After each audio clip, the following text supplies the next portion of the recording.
Hey, hey, what's happening, my joyful people? It's Kimberly once again. I am excited to come to you today with some inflammatory food help, meaning like if you have inflammation in your body, which means that you could be allergic to some type of food, an environmental factor. I mean, inflammation is good. Hey, Christine, how you doing?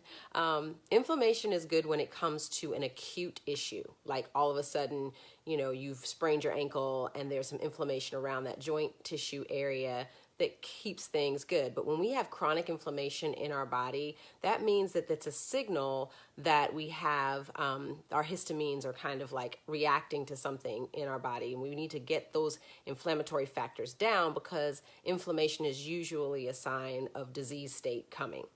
So some things that we can do to help are eating 11 different foods, and they're actually pretty good ones. Thankfully, they're not nasty. At least one of them wouldn't be. The one is like people think is kind of. So let's go through with the list. The first thing is walnuts. Okay, guys. So walnuts are extremely high anti-inflammatory properties, and so that's one of the things that we want to look at. So walnuts, number one.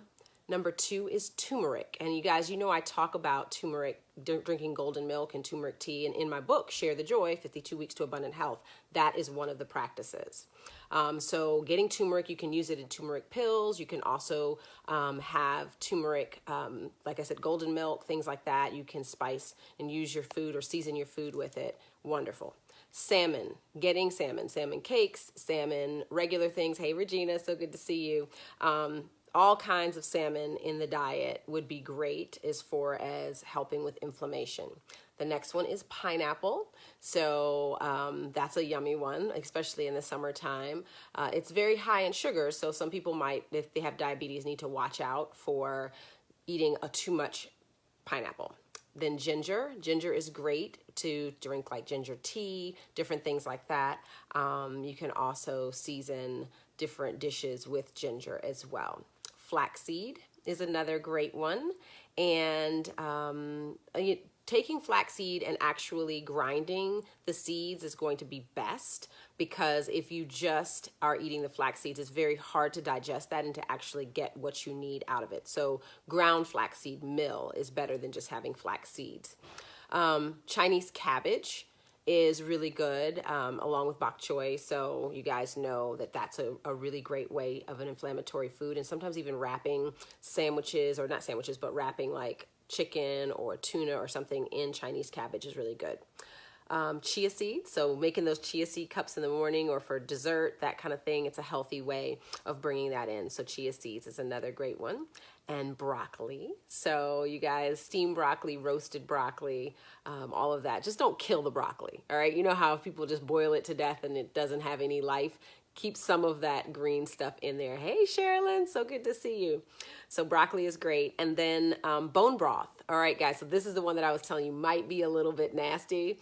And it's just one of those things that it's an acquired taste. So if you have a hard time getting, hey, Sherry, it's so good to see you. If you have a hard time getting bone broth down and like sipping it, then cook with it, y'all. It flavors things wonderfully. So you can use it with your rice. You can do it when you make chicken stew, or if you make a crock pot meal. You can also use bone broth, when you're making your vegetables. Just get some of it in there.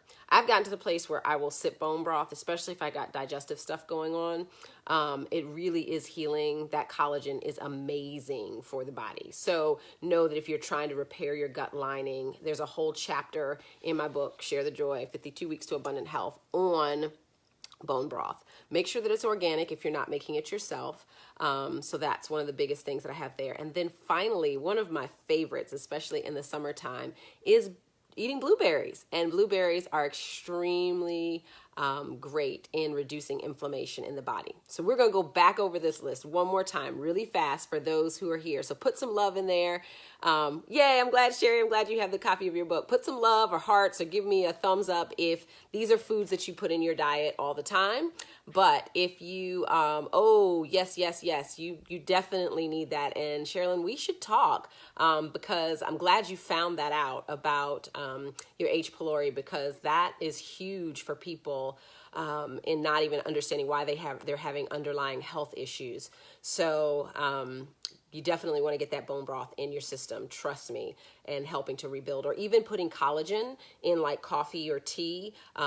Then I will put in the section below, or the comment section below, you guys, the link to my Amazon page, because I have actually the link to all of the collagen that I use, the bone broth and all of that kind of stuff, so that you guys can see which ones I vetted and say are really, really good to use. So we're going to go over this list one more time, and yes, we will definitely make sure.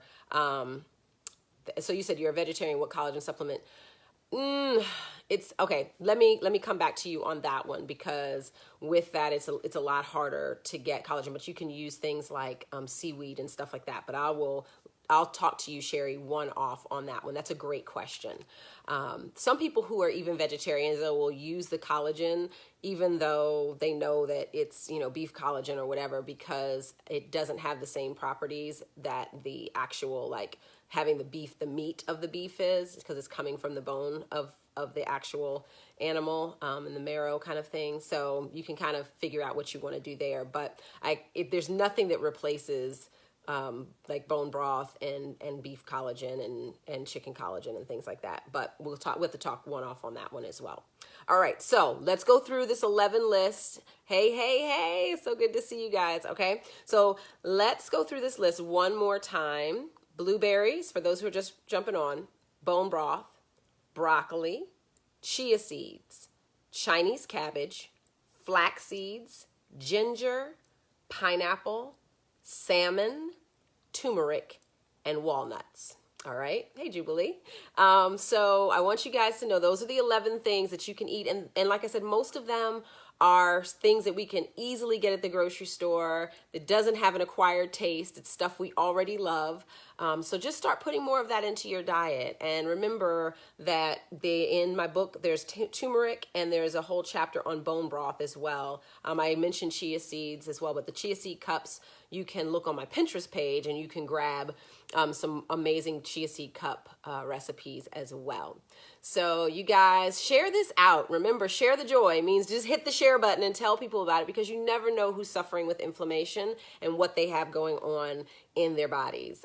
So these little tips could be helpful. And don't forget or forsake drinking some turmeric tea, or actually taking turmeric, spices and spicing up your food. But remember to always put pepper with it.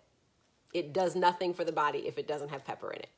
All right, it's a little tip from me. Okay, so you guys know, do all things with joy, share the joy, and I love you. Until next time, peace and blessings. Give me a thumbs up and a heart, and let me know if you've learned something. All right, love you guys. Bye-bye.